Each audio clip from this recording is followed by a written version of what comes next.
Hello everyone, इस video में हम लोग 2003 के दो क्वेश्चंस को कवर करेंगे। तो शुरू करते हैं। Let's start with the first question. ये देखो, ये फिनॉल दिया हुआ है हमें। फिनॉल को C2H5I से ट्रीट किया है और साथ में एरो पे ये लिया है। तो ये जो क्वेश्चन है थोड़ा सा एम्बिगुअस क्वेश्चन है। ये लिमिटेड क्वांटिटी में है या एक्सेस क्वांटिटी में C2H5I, ठीक है ना। इन सब चीज़ों का यहाँ पर डिस्कशन नहीं है, तो थोड़ा सा ये डिस्कशन हमें करना होगा। तो मैं एक्चुअल में C2H5ONA इसको एक्सेस और लिमिटेड दोनों लेके समझा रहा हूँ।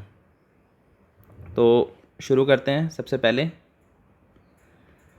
जो C2H5O है, पहले तो ये फिनॉल के एसिडिक हाइड्रोजन से रिएक्ट करेगा, राइट। ये OH है, ये एसिडिक हाइड्रोजन है, और यहाँ पे O- C2H5 है, ये इसके हाइड्रोजन को रिमूव करेगा।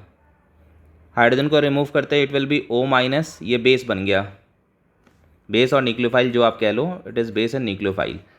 अब यहाँ पे दो स्टोरी शुरू होती है। अगर ये एक्सेस में है तो इस रिएक्शन के बाद हमारे पास जो फॉर्म हुआ है न्यूक्लियोफाइल ये रहेगा, और साथ में हमारे पास रहेगा C2H5O-, ये दोनों ही प्रेजेंट रहेंगे। तो अब इन दोनों में इसका नेगेटिव रेजोनेंस में है, इसीलिए ये तो हो गया वीक न्यूक्लियोफाइल, और ये रहेगा स्ट्रॉन्ग न्यूक्लियोफाइल। तो इसीलिए ये डिज़र्व करेगा C2H5I पे। मैंने इसका स्ट्रक्चर लिखा है C2H5I, इसका स्ट्रक्चर को यहाँ पे लिखा है, ठीक है। तो इसमें अब ये देखो, ये है डेल्टा माइनस और दिस इज़ डेल्टा प्लस। तो आपको पता है ये जो न्यूक्लियोफाइल है ये जाके इसके ऊपर अटैक करेगा और इसको ब्रेक कर देगा, ठीक है। तो इस ढंग से अब इन दोनों का रिएक्शन होगा, और इसके रिएक्शन के बाद will have C2H5O and CS2CH3, यानी C2H5O C2H5 will be the product. तो बी ऑप्शन आ जाएगा। ये मेरा व्यू है। लेकिन अगर ऐसा हो कि फर्स्ट स्टेप के बाद ही ये ख़त्म हो जाए, तब तो कंपटीशन ही ख़त्म हो जाएगा। उस केस में फिर इसका अटैक होगा इसके ऊपर, it will move and attack here, और उस केस में बेंजीन के साथ OC2H5 लगेगा।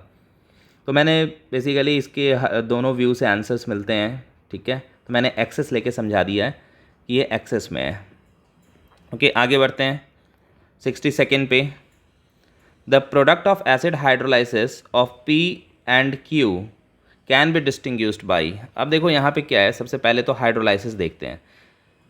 जो एसिड डेरिवेटिव्स होते हैं, एसिड डेरिवेटिव में आता है एस्टर, इसमें आता है एसिड क्लोराइड या हेलाइड्स, आप जनरल लिख लो। इसमें आता है एसिड एनहाइड्राइड R, और इसमें आता है अमाइड RC+O NH2। इनकी जब भी आप हाइड्रोलाइसिस करोगे तो एकदम सिंपल रूल है, इस पे डेल्टा माइनस, इस पे डेल्टा प्लस। तो इसीलिए जब इसमें अटैच होगा तो HOH आएगा, यहाँ पे भी आएगा HOH, यहाँ पे भी आएगा HOH, और यहाँ पे भी आएगा HOH with the same logic, क्योंकि जो इलेक्ट्रोनेगेटिव है वो डेल्टा माइनस लेगा, तो माइनस के ऊपर पानी का H+ ही जाएगा। तो इससे हर केस में आप देखो, यहाँ पे भी carboxylic acid, carboxylic acid, carboxylic acid, carboxylic acid, हर जगह में कार्बोक्सिलिक एसिड मिल रहा है। तो ये कॉन्सेप्ट हुआ हाइड्रोलाइसिस का। तो यहाँ पे भी देखो, ये एस्टर पार्ट है, ये वाला एस्टर पार्ट है, and this is also the ester part. ये दोनों एस्टर पार्ट हैं। तो एस्टर पार्ट के हाइड्रोलाइसिस हम कराते हैं सबसे पहले। तो let's proceed. This is CH2 double bond C, इस एस्टर को लिख रहा हूँ OC+O CH3, and here it is CH3। तो हाइड्रोलाइसिस की कहानी यहाँ से शुरू हुई, यहाँ पे H और यहाँ OH, ये कार्बोक्सिलिक एसिड बाहर हो गया। तो इसके बाद जो फॉर्म हो रहा है वो है CH2 डबल बॉन्ड C, इस पे लग गया OH, और ये लग गया CH3, और साथ में निकल गया CH3COOH।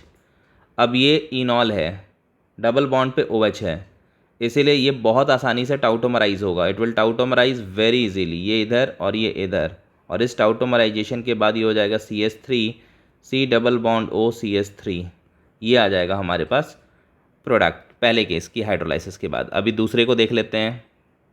तो जो दूसरा केस है उसमें भी सेम कॉन्सेप्ट लगना है। CH3, इसको मैं लिख रहा हूँ CH डबल बॉन्ड, फिर यहाँ पे है CH, और ये हो गया OC+O CH3। और इसकी भी जब आप हाइड्रोलाइसिस करोगे तो इसकी हाइड्रोलाइसिस फिर यहाँ पे भी एस्टर है, यहाँ से होगा OH और H। तो ये आप चेक कर लो, ये CH3CH डबल बॉन्ड CH, और ये हो गया OH। फिर अगेन इनॉल है, इनॉल का मतलब ये फिर से टाउटोमराइज होगा, ये इधर और ये इधर, CH3CH2C डबल बॉन्ड OH, ये एल्डिहाइड हो गया और ये कीटोन हो गया। तो हमारे पास ये दोनों प्रोडक्ट्स आ गए। तो अब क्या इसको हम डिस्टिंग्विश कर सकते हैं इसके हाइड्रोलाइसिस के प्रोडक्ट को? तो हाँ कर सकते हैं बाय यूजिंग, देखो लुकास टेस्ट तो एल्कोहल का टेस्ट है, ये तो ऐसे ही ख़त्म हो गया क्योंकि इन दोनों में से किसी का प्रोडक्ट एल्कोहल नहीं है। 2,4-DNP ये एल्डिहाइड और कीटोन दोनों देंगे, तो ये भी शो कर देगा, ये भी शो कर देगा, तो इससे भी हम इसकी पहचान नहीं कर पाएंगे। हाँ, Fehling is the perfect match, क्योंकि Fehling solution is the test of aldehyde. तो इसको जब आप फेहलिंग से ट्रीट करोगे, फेहलिंग से, तो ये पॉजिटिव टेस्ट दे देगा, वाइल इसको जब आप फेहलिंग से करोगे तो ये नेगेटिव टेस्ट देगा, तो ये पहचान कर देगा।